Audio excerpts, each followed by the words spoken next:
خوشی مسلمان، خوشی ئازیز، ئەگەر حاڵی ئەو خەڵکە دەبینی کە چەندێک بەچی و تێنون، هاوار لە کەس و کارەکانی بەهشتیان دەکەن و دەڵێن ئەی بەهشتیەکان، ئەی باوکان و دایکان، ئەی برا و خوشکان، کاتێک لە گۆڕەکانمان هاتینە دەرەوە و زیندوو کراینەوە، تینومان بوو، کاتێکیش لە بەردەم دادگای پەروەردگار ڕاوەستێنراین، هەر تینومان بوو، کاتێکیش بەرەو دۆزەخ بەڕێکراین، هەر تینومان بوو، دەی بەزەییتان پێماندا بێتەوە و لەو ئاو و ڕزق و ڕۆزیەی خوددا پێی بەخشیون بەشمان بدەن. ونادى أصحاب النار أصحاب الجنة أن أفيضوا علينا من الماء أو مما رزقكم الله. وەڵامێکی ناخۆش و دڵتەزێنیان دەدەنەوە و پێیان دەڵێن خودای پەروەردگار لەسەر بێ باوەڕانی حرام کردووە.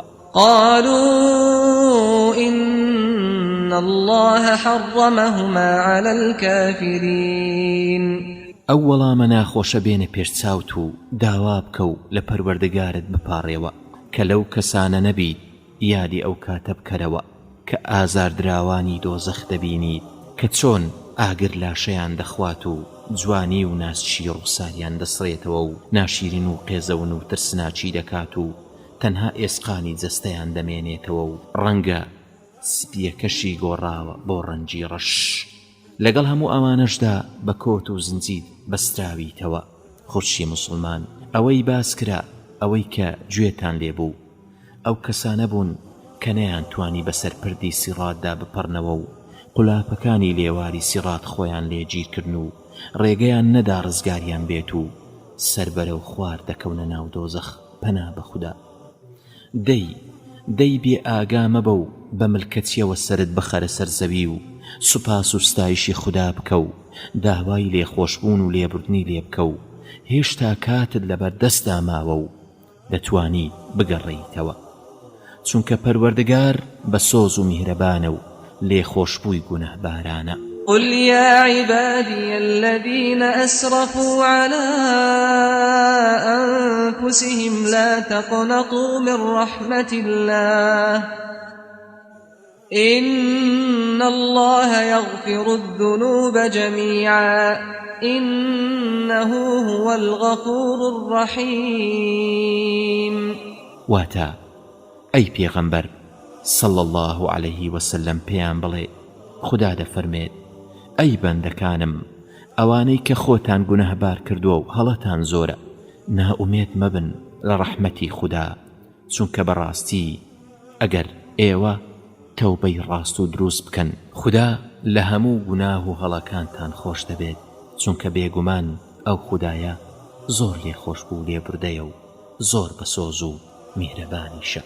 يا أيها الذين آمنوا توبوا إلى الله توبة نصوحا عسى ربكم أن يكفر عنكم سيئاتكم ويدخلكم جنات تجري من تحتها الأنهار يوم لا يخزي الله النبي والذين آمنوا معه نورهم يسعى بين أيديهم وبأيمانهم يقولون ربنا أتمم لنا نورنا واغفر لنا إنك على كل شيء قدير. واتا أيو كساني باورتان هێناوە ئێوە بە تەوبە و پەشیمانیەکی پوخت و دڵسۆزانەوە ڕووبکەنەوە خوددا، نزیکە پەروەردگارتان لە هەڵە و گوناهەکانتان خۆش ببێت و بتان خاتە باخەکانی باشتەوە کە چەندەها ڕووبار بەژێر درەخت و کۆشکەکانیدا دەڕوات.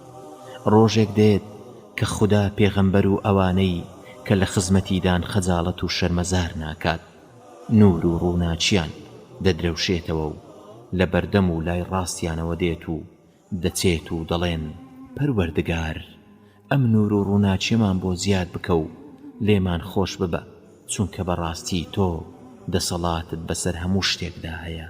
خوشی مسلمان، ئەوە حاڵی زەرمەندان بوو کە نەیانتوانی بپەڕنەوە و بگەنە بەهشتی پان و بەرین، بەڵام حاڵی باوەڕداران و سەرفرازان زۆر پێچەوانەیە. بیهێنە پێش چاوت کە تۆ لە ڕزگاربوانی و بە یارمەتی خوددا دەتوانیت تێبپەڕیت.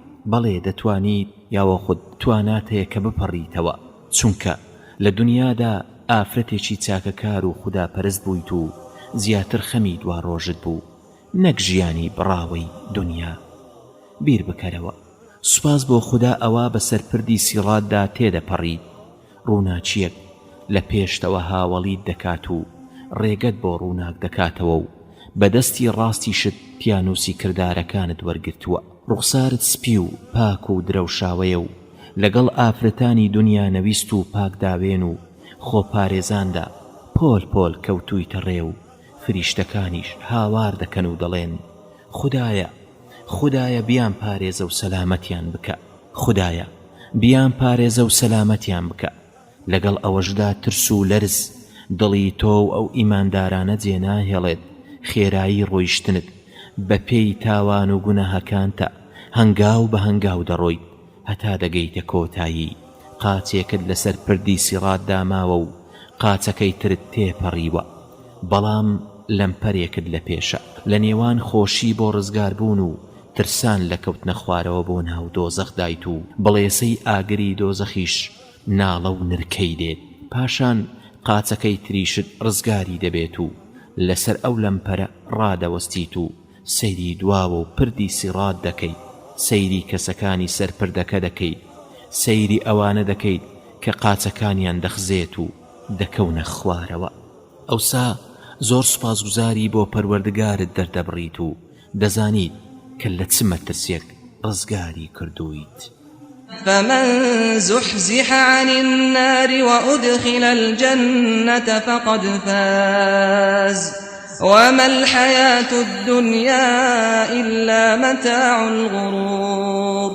واتا ئەوسا ئەوەی دوور خرایەوە لە ئاگری دۆزەخ و خرایە بەهشتەوە، ئەوە بەڕاستی سەرفراز بووە. ژیانی دنیاش بێجگەلەوەی کە ڕابواردنێکی خەڵەتێنەرە شتێکی تر نییە. بەڵێ بەڵێ پەروەردگار ئەو جەستە لاوازەتی لەو ئاگرە بەهێزە پاراست. ئاگر و پردی سیڕات وا جێدەهێڵیت و بەرەو لای پەروەردگارت بەڕێ دەکەویت. ئەوە گەیشتیە بەردەم دەرگاوانی بەهشت. ئای لەو کامەرانی و بەختەوەریە، ئای لەو سەرفرازیە. ئەوە ئێستا دەچیتە بەهشت. بەهشت هیوا و ئاواتێکی هەموو ئافرەتێکی ئیماندارە. لە پێناوی بەهشدا ئافرەتانی چاکەکار خۆیان ماندوو کرد و ڕەنجیان بۆدا و زۆر بە ڕۆژوو بوون و تینوێتیان چەشت و لە کاری چاکەدا پێشبڕچیان کرد. بەهشتێک کە هەرگیز ناز و نیعمەتەکانی کۆتاییان نایەت. دانیشتوەکەشی هەرگیز پیر نابن و نەخۆشیش ناکەون. غەم و خەفەتیان نابێت و ئارەزووی چی بکەن بۆیان جێبەجێ دەکرێت. بەهشتێک ئارامترین شوێن و جێگەیە. بەهشتێک شوێنی پشودانی جەستە و دەروون.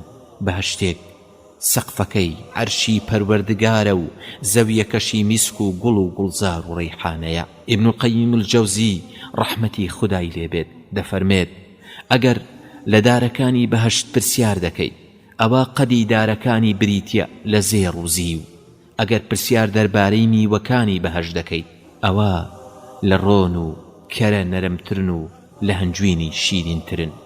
ئەگەر پرسیار دەربارەی ڕووبارەکانی بەهشت دەکەیت ئەوە ڕووبارەکانی بریتین لە شیرێک کە تامەکەی ناگۆڕێت و تێک ناچێت.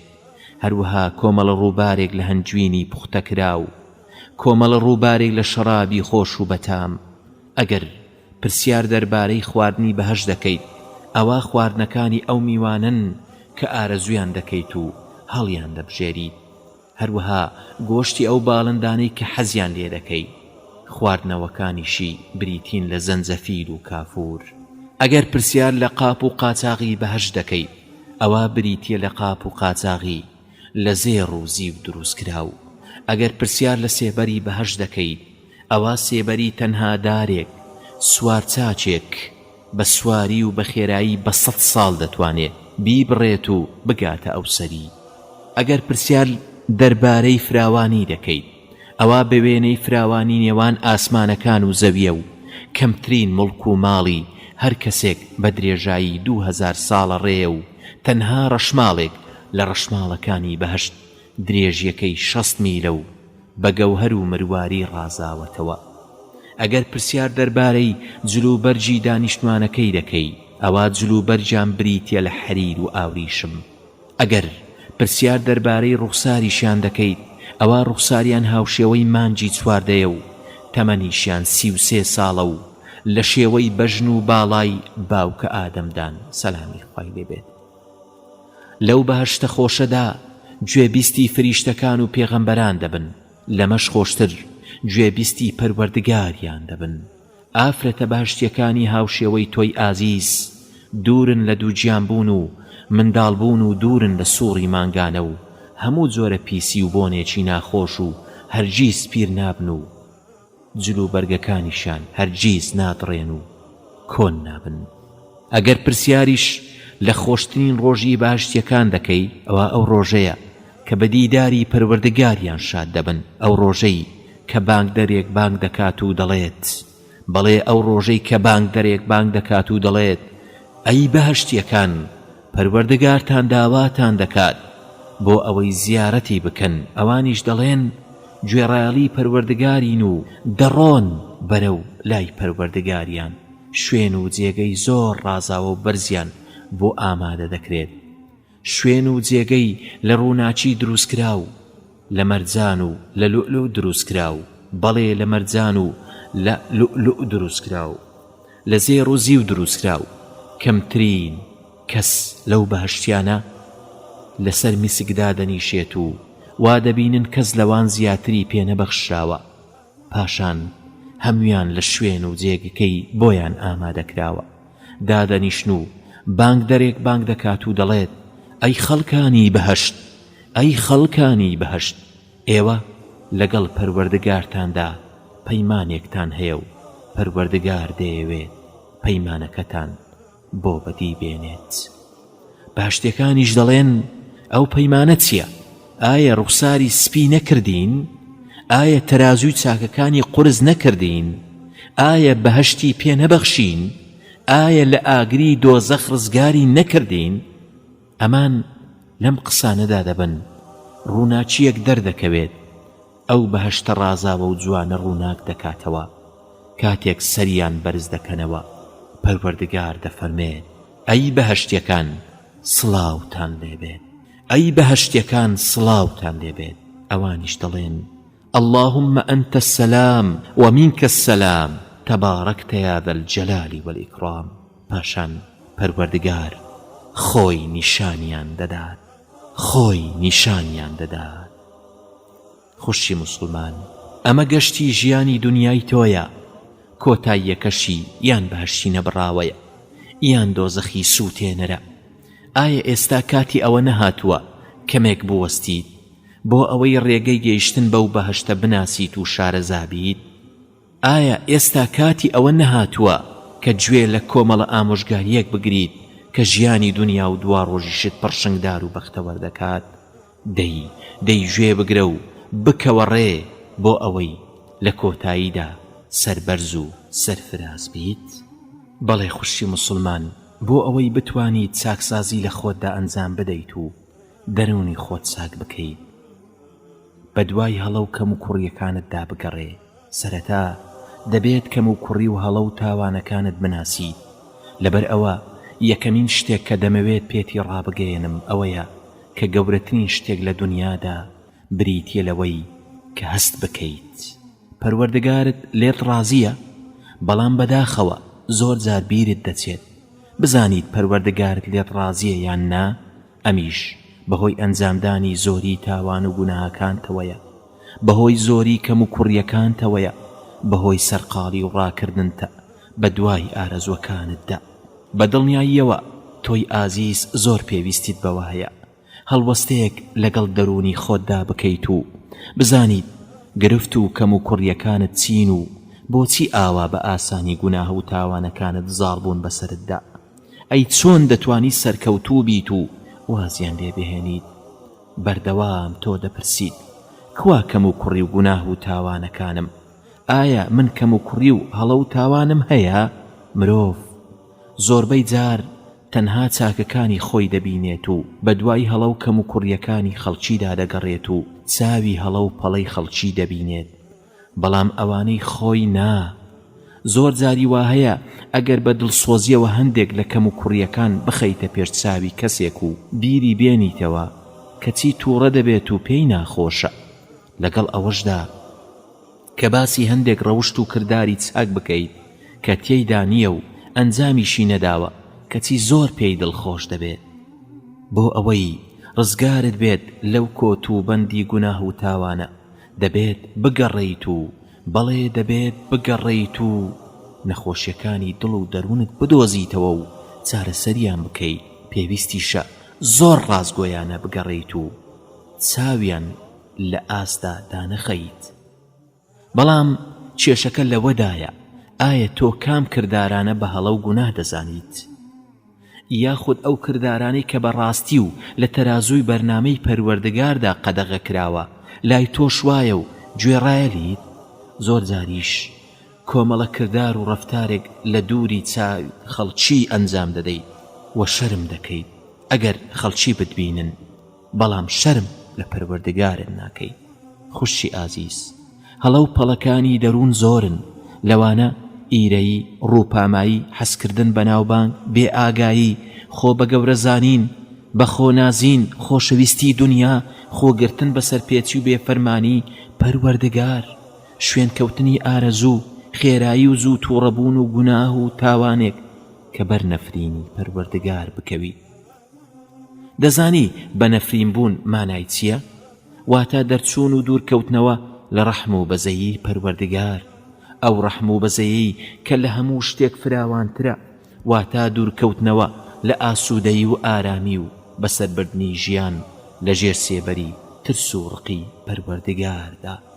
لەو کردار و ڕەفتارانش خواردنی سوو واتە ئەڕیبە، بوهتانکردن بۆ ئافرەتانی داوێن پاچی ئیماندار، گۆڕین و دەستکاریکردنی دروستکراوەکانی پەروەردگار، دزی و دەستپیسی، بەگوێنەکردنی مێرد لە کاری چاکە و بەجێهێشتنی جێگەی ژن و مێردایەتی، لەبەرکردنی جلوبەرجی ناپۆشتە و کورت و تەسک، خۆڕازانەوە بۆ کەسانی نامەحرەم و لێکردنەوە و باریکردنەوەی برۆ و لە خشتەبردنی گەنج و لاوەکان.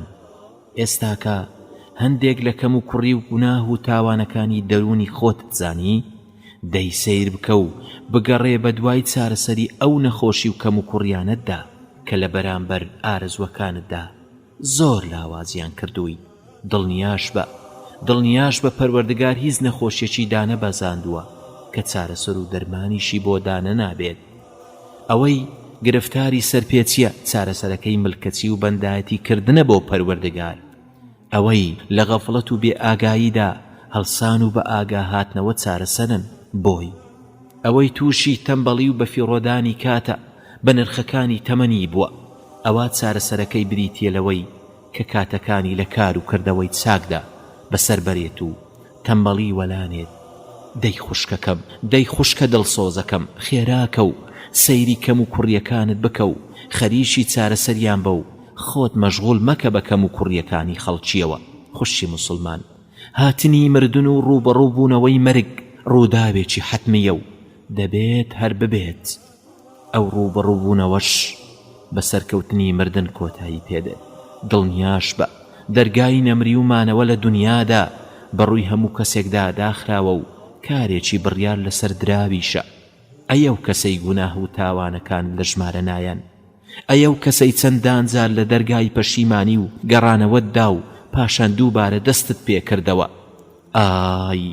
ئای بۆ شەرمەزاری سەرپێچی کەران، ئای بۆ شەرمەزاری سەرپێچی کەران، بۆ ئەو کەسانەی تاوان و گوناه نەما ئەنجامی نەدەن.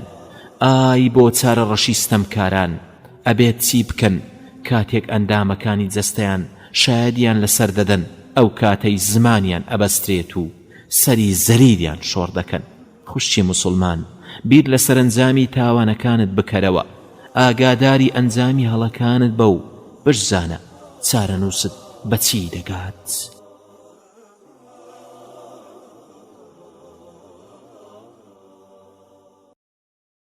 خوێنەری بەڕێز ئەم تڕاکە بە کۆتا هات.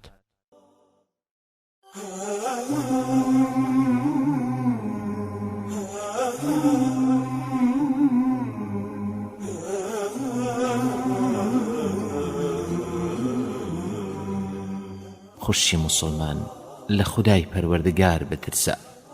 لە ڕۆژانی ئەم ڕۆماندا کاتێک باسی مردن و گۆڕ و دوا ڕۆژ بۆ ئافرەتانی مسلمان دەکرێت، پند و ئامۆژگاری لێوەرناگرن، بەڵکو ناڕەحەتیش دەبن کاتێک گوێیان لەم قسانە دەبێت.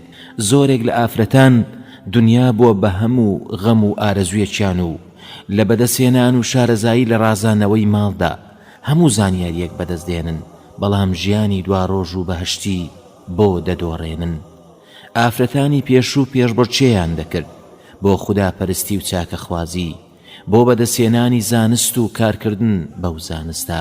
لە پەروەردگاریان دەترسان و ئەو پەڕی شەریمیان لێ دەکرد، هەتا ئەسرین و فرمێسک بە ڕوخساریاندا دەهاتە خوار و ئەوەندەش لە خزمەت پەروەردگاریاندا لە نوێژ ڕادەوەستان قاچەکانیاندا ئاوسە. زۆر هەڵپەیان بۆ دنیا نەدەکرد و دنیا لەلایەن ناشیرین بوو، هەرگیز ژیانی ناوگۆڕ و وەستانی ڕۆژی دواییان لەبیر نەدەچوو. ئەو ڕۆژەیان هەر لە یاد بوو کە خەڵکی بەبێ جلو و بەرگ و بە پێی پەتی لە گۆڕەپانی مەحشەردا ڕادەوەستێنرێن. دەیانزانی ئەو مەرگەی کە خوددا فەرمانی پێکردووە هەردێت و ڕاکردن و خۆشاردنەوە هیچ سوودێکی نییە. ئەها خوای گەورە دەفەرمێ: أينما تكونوا يدرككم الموت ولو كنتم في بروج مشيدة. واتا دڵنیابن لە هەر شوێ بن مردن یەخەتان پێدەگرێت، با لە ناو چەندەها قەڵاو شوێنی سەخت و قایمیشدا بن. ئەها خوای گەورە لە شوێنیشی ترا دەفەرمێ: قل إن الموت الذي تفرون منه فإنه ملاقيكم ثم تردون إلى عالم الغيب والشهادة فينبئكم بما كنتم تعملون.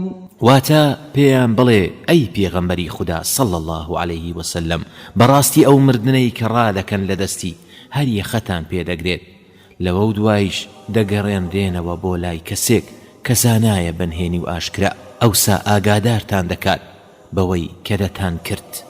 بەڵێ خۆشەویستان، بەڵێ خوشکە دڵسۆزەکانم، ئالەو ڕۆژەدا و لەو حاڵەتە پڕترس و لەرزەدا پەردە لەسەر چاوەکان لا دەبرێن و خەڵکی گوناه و تاوانەکانیان پیشان دەدرێت. ئەها خوای گەورە دەفەرمێت: لقد كنت في غفلة من هذا فكشفنا عنك غطاءك فبصرك اليوم حديد. واتا بەیەکەیەکەی بێباوەڕان دەوترێت سوێند بە خوددا، بەڕاستی تۆ لەم بەسەرهاتانە نائاگابوویت و گوێی خۆتت لێ خەواند بوو. ئێستا ئێمە پەردەمان لەسەر چاوەکان لادا و هەموو شتێک وەکو خۆی دەبینیت و ئەمڕۆ چاوەکانت تیژە. ترسان لە پەروەردگار، بەڵێ ترسان لە پەروەردگار دەبێتە هۆی چاکسازی دڵ و دەروون، گریانیش لەبەر خاتری پەروەردگار دەبێتە هۆی ئەوەی ئەو چاوانەی کە فرمێسچیان ڕژاندووە بە ئاگری دۆزەخ نەسووتێنرێن. نمونەی ئەو کەسەی فرسی پەروەردگار لە دڵیدایە، چۆن دارێکی وشک کاتێک ڕەشەبا هەڵدەکات گەڵا وشکەکانی دەوەرێت، ئاوەها گوناه و تاوانەکانی هەڵدەوەرێن. خوشی ئازیز، بێجیانەکانی ژیادی پەروەردگار دەکەن و لێی دەترسن. ئایا تۆ یادی پەروەردگارت ناکەیت و لێی ناترسیت و زەلیلی خۆتی بۆ دەرنابڕی؟ ها عەبدوڵڵای کوڕی عەمریان بینی لە کاتی نوێژدا دەگریە، پێیان وت بۆچی دەگریت؟ لە وەڵامدا وتی لە ترسی خوددا دەگریم. پاشان دەستی درێژ کرد بۆ ئاسمان و وتی ئەو مانگەش لە ترسی خوددا دەگرێت. ترسان لە پەروەردگار پاداشتی زۆر گەورەی هەیە و خاوەنەکەی پلە بەرز دەکات و لە ئاگر ڕزگاری دەکات. کەعبی ئەحبار دەفەرمێت ئەگەر لە ترسی پەروەردگار بگریم هەتا ئەو کاتەی ئەسرین ڕوومەتەکانم تەڕ دەکات پێم خۆشترە لەوەی بەقەت چێشی خۆم زێر ببەخشم. پاشان فەرمووی سوێن بەو خودایی گیانی منی بەدەستە. هەر بەندەیەکی مسلمان لە ترسی پەروەردگاری بگرێت هەتا فرمێسکێک لە فرمێسکەکانی دەکەوێتە سەرزەوی ئەوە هەرگیز ئاگر نایسووتێنێ مەگەر ئەو کاتەی کە دڵۆپە بارانەکانی ئاسمان کاتێک دەکەونە سەرزەوی بگەڕێنەوە بۆ ئەو شوێنەی کە لێوەی باریون. ئەمەش هەرگیز ڕوونادات. ترسی پەروەردگار بریتیە لە ئاوەدانی دڵ و دەروون و ڕازاندنەوەی ئەو کەسە بە ئیمان و ئیسلام و خۆپارێزی لە هەڵە و تاوان. هەر کاتێک دڵ و دەروونی مرۆڤ ترس و یادی خودای تێدا بێت ئەوە ئاوەدانە، ئەوە ئاوەدانە. هەر کاتێکیش ترسی خودای تێدا نەما ئەوە وێران هەیە و تاوای لێدێت بەلای خەڵکانێکدا تێدەپەڕێت پێی دەڵێن خراپترین کەسە و زۆر ڕقمان لێیەتی لەبەر ئەوەی ترسی خودای لە دڵ و دەرووندا نەماوە. هەر کاتێکیش کەسێکی لە خوددا ترس بەلای خەڵکانێکدا تێدەپەڕێت پێی دەڵێن بەڕاستی کەسێکی چاکە خوازە و زۆر خۆشەویستە لە دڵ و دەروونماندا. ترسان و باوەڕبوون بەوەی لە پڕمردن دێت و فریای تەوبە و گەڕانەوە ناکەویت چەند هۆکارێک بۆ ئەوەی لە خوددا ترس بیت. بترسی لەوەی کە ناتوانیت بە تەواوی مافی پەرستنی پەروەردگارت بدەیت. ترسان لە بەردەوام نەبوون لە ڕێگەی ڕاستی ئیسلامەتی. ترسان لەوەی بە غەیری پەرستنی پەروەردگارەوە خەریک بیت. ترسان لەوەی پەروەردگار هەر لە ژیانی دنیادا سزای تاوانەکانت بدات. ترسان لە ئابڕوچوون لە کاتی سەرەمەرگدا. ترسان لە پاشە ڕۆژ ڕەشی. ترسان لە ئازار و ناڕەحەتیەکانی مردن و گیان کێشان. ترسان لە پرسیارەکانی نەکیر و منکر. خوشی دڵسۆزم بترسە لە سزای گۆڕ و ناڕەحەتی گۆڕە و شار. ترسان لە سام و هەیبەتی وەستان لە بەردەم دادگای پەروەردگاردا. ترسان و بیرهێنانەوەی ئەوەی کە لەسەر گەورە و بچووک و نهێنی و ئاشکرا پرسیارت لێ دەکرێت. ترسان و یادکردنی تەنیایی لەسەر پردی سیڕات. ترسان لە ئاگری دۆزەخ و کۆت و بەندەکانی و سزا و ئازار و ناڕەحەتیەکانی. ترسان لە بێبەشبوون لە بەختەوەریەکانی بەهەشت. ترسان لە بێبەشبوون لە بینینی پەروەردگار. خوشی ئازیز سەیری حاڵی ئافرەتانی ئیماندار بکە و لێیان ڕابمێنە. عروەی کوڕی زوبەیر خوددا لێیان ڕازی بێت دەفەرمێ ڕۆژانە سەرەتا سرم لە ماڵی عائیشەی دایکی ئیمانداران دەدا خوددا لێی ڕازی بێت کە پووری بوو سەلامم لێ دەکرد و هەواڵم دەپرسی. ڕۆژێک سرم لێدا نوێژی دەکرد و ئەم ئاەتە پیرۆزەی دەخوێند. فمن الله علينا ووقانا عذاب السموم. واتە بەهۆی ئەوەوە خودای میهرەبانیش لای ڕەحمەتی لێکردینەوە و منەتباری کردین و لە سزای دۆزەخی پڕئێش پاراستینی. دەگریا و دەپاڕایەوە و دووبارەی دەکردەوە. ئەوەندە وەستام بێزار بووم و پاشان چوون بۆ بازار بۆ پێویستیەک. پاشان گەڕامەوە بۆ لای دەبینم هەر لەسەر نوێژ و پاڕانەوە و گریانەکەی بەردەوامە. ئایا تۆی بەڕێز هەست بەوە ناکەیت کە لە بەندایەتیدا بۆ پەروەردگارت کەم و کوڕیت هەیە؟ تۆ سەیری حاڵی دایکی ئیمانداران ناکەی کە چەند بە جوانی و بە دڵسۆزی و بە پاچی پەروەردگاری دەپەرست؟ سەیری کە چەندێک لە پەروەردگاری دەترسێت لە کاتێکدا خێزانی پێغەمبەری پێشەوایە صلى الله عليه وسلم ئەو ئافرەتەی کە قورئان شایەدی پاچی بۆ دەدات لەگەڵ ئەوەشدا لە کاتی قورئان خوێندندا چەندان جار دووبارەی دەکاتەوە و بیر لە واتا و ماناکەی دەکاتەوە و بە خوشوعەوە فرمێسک بە چاوەکانیدا دێتە خوارەوە. ئافرەتێکی نابینا هەبوو بە ناوی عەجرەدە زۆربەی شەو نەدەخەوت و شەو نوێژی دەکرد. کاتێک نزیک بەرەبەیان دەبەوە بە دەنگێکی غەم ئامێز و بە لاڵانەوەوە داوای لە پەروەردگاری دەکرد و دەپاڕایەوە و دەیوت پەروەردگار تەنها داوا لە تۆ دەکەم و لە کەسی تر نا. داوات لێ دەکەم لەو کەسانم بژمێری کە لە ڕۆژی دواییدا لێت نزیکن. داوات لێ دەکەم بمگەیەنیت بە چاکەکاران پەروەردگار تۆ لە هەموو بەخشندەیەک بەخشندەتری، لە هەموو گەورە و بەهێزەکان گەورەتر و بەهێزتری. داوای ڕەحم و بەزەیت لێ دەکەم کە ڕەحم و بەزەیت لە هەموو شتێک فراوانترە. پاشان سەری دەنایە سەرزەوی و بەردەوام دەپاڕایەوە و دەگریا و دەلاڵایەوە. ئافرەتێکی تر هەبوو بە ناوی ئومەیەی مووسڵی، یەکێک بوو لە ئافرەتە لە خواترسەکان. ئەم دادا کاتێک گوێی لە باسی مەرگ و مردن و ئاگری دۆزەخ بوایە، دەگریا و بیری لە دۆزەخیەکان دەکردەوە کە خواردن و خواردنەوەیان لە ئاگرە و لە ئاگریشدا ژیان دەبەنە سەر. ئەوەندە دەگریا هەتا وەک دەنکە دانەوێڵەیەکی سەرمەقەڵی لێدەهات و کەم کەس بینراوە بە هاوشێوەی ئەم ئافرەتە لە ترسی پەروەردگاری بگرێت. خوشی بەڕێز، هەڵسو کەوتی ئەو ئافرەتەی باسمان کرد جێگەی پند و ئامۆژگاریە بۆ ئەو کەسانەی پند و ئامۆژگاری وەردەگرن. ئافرەتێکی تر هەبوو خەڵکی شاری بەسڕەی عێراق بوو، لە ترسی پەروەردگاری زۆر دەگریا هەتا وای لێ هات خەریک بوو یەکێک لە چاوەکانی لەدەست بدات. کە سوکارەکانی پێیان وت ئەوەندە خۆت ئەزیەت مەدە و چاوەکانیشت مافیان هەیە بەسەرتەوە و با لە دەستیان نەدەیت. ئافرەتەکەش لە وەڵامدا وتی ئەگەر خوددا بەهشتم پێ ببەخشێت ئەوە لە چاوەکانی ئێستان باشترم پێ دەبەخشێت. ئەگەر دۆزەخیش بم ئەوە پەروەردگار چاوەکانم زووتر لێوەرگرێتەوە باشترە بۆم. بەڵێ ئەم ئافرەتە شەوان خەریکی شەو نوێژ دەبوو، یادی پەروەردگاری دەکرد و بەسەر گوناه و تاوانەکانیدا دەگریا هەتا مەرگ هاتوو بۆ لای پەروەردگاری بەڕێکەوت. ئافرەتێکی تر هەبوو بە ناوی عاتیکەی مەخزومی، ئافرەتێکی زۆر چاکەکار بوو. ئەم ئافرەتە گوناهێکی ئەنجام بدایە زۆر دەگریا و زۆر لۆمەی خۆی دەکرد. لەسەر ئەو زۆر گریانەی ڕەخنەیان لێگرت. لە وەڵامدا وتی ئەو کەسەی لە ئاگری دۆزەخ دەترسێت فرمێسکی چاوەکانی هەرگیز وشک نابێتەوە و نەبێتەوە هەتا بە تەواوی دڵنیا دەبێت و دەگاتە ئەو باشتەی کە ترس و ناڕەحەتی تێدا نییە. خوشی ئازیز، لە گوناه و تاوانەکانت ورد بەرەوە، چونکە تام و چێژی تاوانەکان لە ناو دەسن و غەم و زەلیلی و سەرشۆڕیت بۆ جێدەهێڵن. خوشی مسلمان، گەڕانەوەی ڕاستەقینە توێشووە بۆ ڕۆژی دوایی. پێویستە زۆر بە خێرایی لە گوناه و تاوانەکانت پەشیمان بیتەوە و بگەڕێیتەوە بۆ لای ئەو خودایەی کە زانایە بە هەموو نهێنی و ئاشکرایەک و بە بەزەیی خۆی نهێنیەکانی پاراستووی.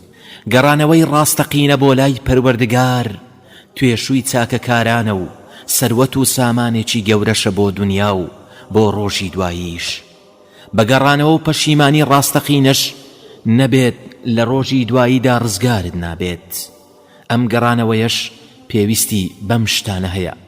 دڵسۆزێکی چاک و نیەتێکی پاکت هەبێت بۆ پەروەردگارت و بە تەواوی پشتی پێ ببەستی. ئەنجامدانی ئەو کارانەی کە جێگەی ڕەزامەندی پەروەردگارە، دوورکەوتنەوە و ئەنجام نەدانی هەموو ئەو کارانەی کە دەبێتە هۆی تووڕەیی پەروەردگار.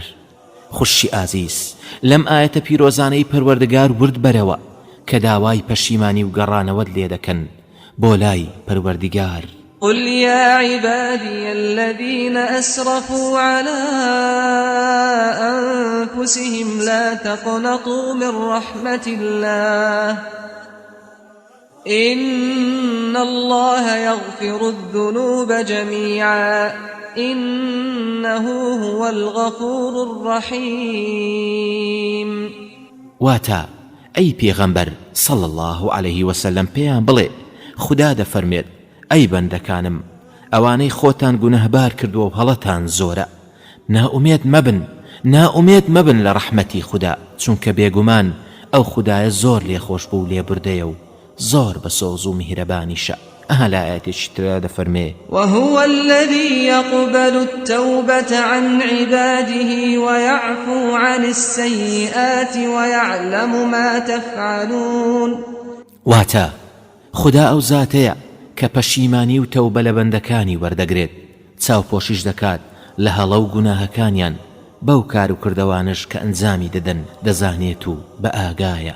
ڕووناچی گەڕانەوە و پەشیمانی لە فەرمودەکانی پێغەمبەری خواشدا صلى الله عليه وسلم ڕەنجی داوەتەوە.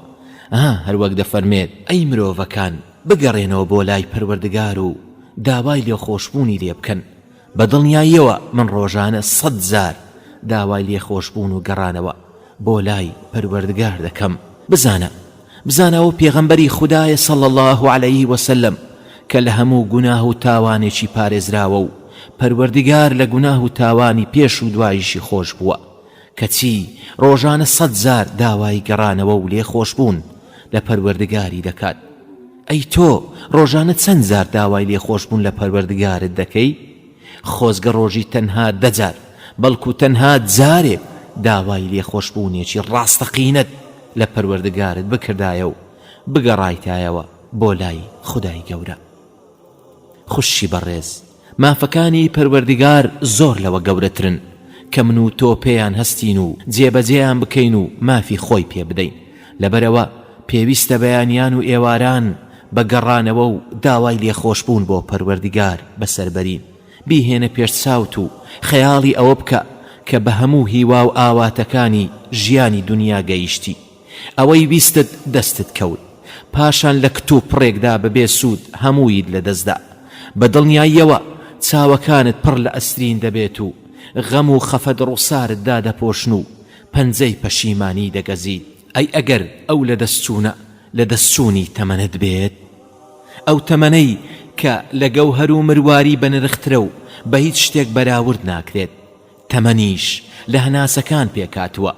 کاتێک هەناسەیەک، بەڵێ کاتێک هەناسەیەک هەڵدەمژیت و پاشان هەناسەکە دەدەیتەوە، ئەوە بزانە هەرگیز ئەو بەشەی تەمەنت کە لەگەڵ هەناسەکەدا ڕۆی ناگەڕێتەوە. ئەو هەناسانە سەروەت و سامانی بە نرخی تۆن و دەتوانیت بەهشتی پێ بکڕیت. دەی بۆ بەفیڕۆی دەدەیت و ناگەڕێیتەوە بۆ لای پەروەردگارت. کاتێک فریشتەی گیان کێشان خۆی نیشانی مرۆڤێک دەدات، پەشیمانی و هەناسە ساردی لە ڕوخساری ئەو مرۆڤەدا بەدی دەکات و ئەگەر هەموو دنیا مڵکی ئەو کەسە بوایە دەیبەخشی و دەیدا بۆ ئەوەی ڕزگاری بێت. بەڵێ بۆ ئەوەی ڕزگاری بێت، بەڵام بەداخەوە ناتوانێت. ئەها خودای پەروەردگاریش دەفەرمێت: وأنفقوا مما رزقناكم من قبل أن يأتي أحدكم الموت فيقول رب لولا أخرتني إلى أجل قريب فأصدق وأكن من الصالحين ولن يؤخر الله نفسا إذا جاء أجلها والله خبير بما تعملون. واتا لو مالو سامان و زانستی بەهێز و دەسەڵاتی کە پێمان بەخشیون ئێوەش لێی ببەخشن و دەستی بەسەردا مەگرن و قۆرخی مەکەن پێش ئەوەی کە مردن یەخەبەیەکێکتان بگرێت و بڵێت پەروەردگارە خۆزگە ماوەیەکی کەمیتر مۆڵەتت بدامایە تا خێر و چاکەم بکردایە و ماڵ و سامانم ببەخشایە و بچوومایەتە ڕێزی چاکانەوە. جا ئەو داخوازیە بەجێ نییە، چونکە ڕۆژی هەر کەسێک تەواو بوو، کاتی مەرجی هەر کەسێک هات، هەرگیز خوا دوای ناخات و مۆڵەتی بۆ تازە ناکاتەوە. خوایش زۆر بە ئاگایە بە هەموو ئەو کار و کردەوانەی کە ئەنجامی دەدەن.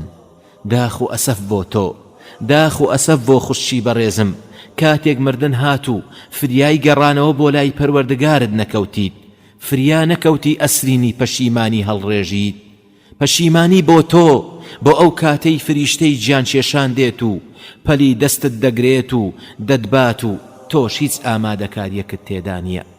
خوشی موسڵمان، پێغەمبەری نازدار صلی الله عليه وسلم بە عایشەی خێزانی فەرموو: ئەگەر تاوانێکت ئەنجام داوە بگەڕێەوە بۆ لای پەروەردگار و داوای لێخۆشبوونی لێ بکە بە دڵنیاییەوە. ئەگەر بەندەدان بە تاوانەکەی دابنێت پاشان داوای لێخۆشبوون لە پەروەردگاری بکات، ئەوە پەروەردگار لێی خۆش دەبێت. عایشەی دایکی ئیمانداران، ڕازگۆی کچی ڕازگۆ، کاتێک بۆهتانێکی خراپ و ناڕاستیان بۆ هەڵبەست، پێغەمبەری ئازیز صلی الله عليه وسلم هات بۆ لای و ئەو فەرموودە پیرۆزەی پێفەرموو، چونکە هێشتا قورئانی پیرۆز دانەبەزی بوو دەربارەی پاچی و بێتاوانی دایکی ئیمانداران. خوێنەری بەڕێز، ئەم تڕاکە بە کۆتا هات.